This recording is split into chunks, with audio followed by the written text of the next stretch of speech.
Let's get this on charge. What are you laughing at? Your story. I didn't see it till just now. Alright. Okay. Hold on. How am I in it? No, you don't have to be. So we just saw Joker Folie this afternoon, didn't we? We did. Midday showing, 4 people in there. Weird vibes. We both weren't fans of the first one. Fair to say? I don't even remember it. Don't even remember it. That's how much you hated it. Fell asleep. This is a terrible angle. It's not the best, is it? No. Is that better? No, it's almost getting worse.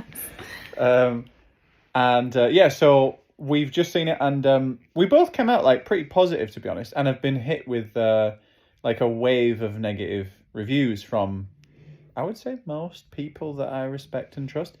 Now, that's not to say that I loved it, think it's the second coming or anything.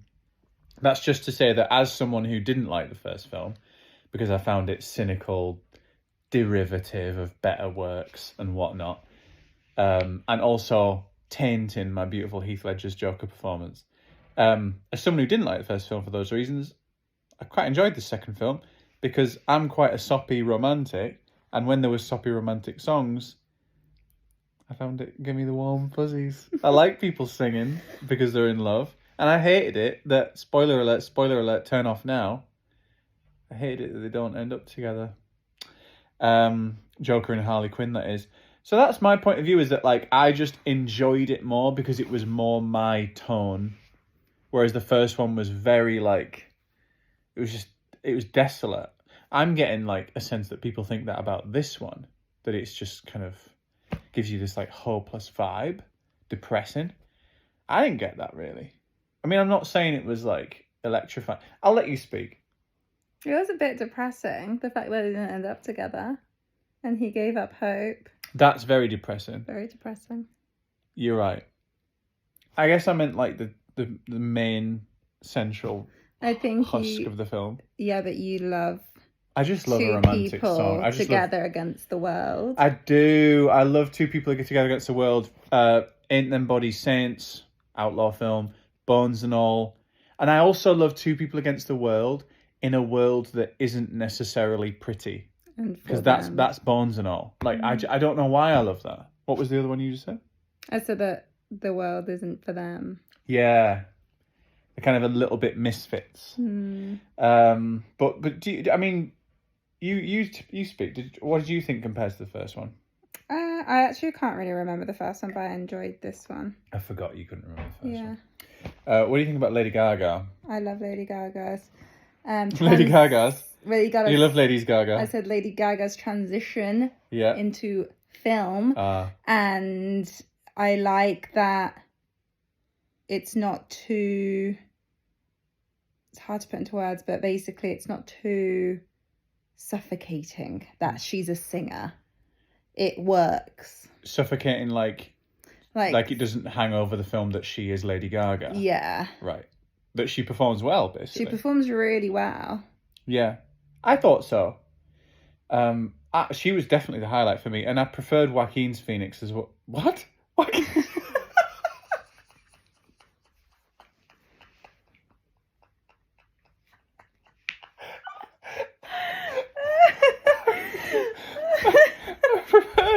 I preferred Joaquin's performance even to the first film, but again, maybe that's to do with the content more than I really liked it actually. The only thing I didn't like about the film... Yeah, let's talk about what we didn't like, because I don't want to come across that like I love this film. Like I'm gonna go straight on Letterboxd after this and give it like a 2 out of 5. I didn't love it. I give the first one a 1.5 out of 5. You know what I mean? I'm just saying like I liked it incrementally better. I'm not saying like I love this fucking film. I'm trying to put that on record because like I want to be part of the club.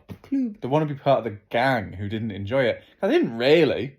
Yeah. I just found it like mildly entertaining. It was entertaining for sure.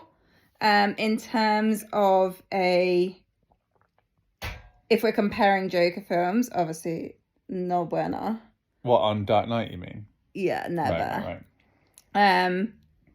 And what I didn't like about the film as whole is that it didn't like tee up anything. Like it was about him as the Joker, And I really liked the bit, spoiler alert, where he like sacks his lawyer and then tries to represent himself. I thought that was going to like pick up the film. Right. And it kind of died. Yes. So you've tapped into something that was really bothering me, which I mentioned to you. It felt really constrictive that it was a film entirely based on legally litigating the first film. And I'm just like sat there like, can we move on? Like, I want to break new ground. Like, the whole film is a court case litigating the first film.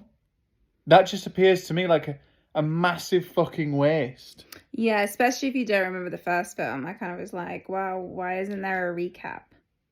It's a little bit on you, that one, darling. I understand that, but they could have like not gone on about it for the whole film. Yeah. I mean, that I agree with that completely. Like they could have litigated it and the trial could have happened. And then it could have... Yeah, it could have been like an opening segment that led to... Yeah. During his time serving his sentence. Yeah, it felt like the narrative dragged because I know everything about what they're talking about. There's no surprise in like... There's not like surprise, like I need it to be twisty or anything. I just mean there's no new ground broken in terms of like what we're discussing. The fact that he's spoiler alert guilty at the end. We knew fucking that. No shit, yeah, Sherlock. And like, he was meant to like move on. The lawyer was trying to get him to like plead insanity, and that dragged on. And you've just reminded me the worst part of the whole film. Steve fucking Coogan. Do you know him? Did you spot him? No. Steve fucking Coogan is the TV interviewer who interviews him in a cell. Oh, yeah. His accent. He's a British guy. You know his accent sucked. Yeah. Oh, I can't stand it. Why the fuck are you casting Steve Coogan as a Gotham or NYC news guy? Reporter. It just completely takes you out of it. And also, isn't it incredible that Steve Coogan's known for his impressions? He can't fucking do a New York accent. He also looked like the character that he plays. That's Alan funny. Partridge. Yeah. I mean, he is. Yeah. Yeah, I know, but that's like he also looked like that. So yeah, it made you think. Oh, I thought he was going to come on as Alan Partridge. Do you know what I mean? Right. Plot twist. Yeah. So we've said our rating. I'm going to give it like. Another thing I didn't like is that in other films, they very well tee up some form of like continuation, or the next film that they're already started making is about this villain, and they'll try and like tee it up in this film. And in one of the reviews we watched, they kind of teed up, Two-Face.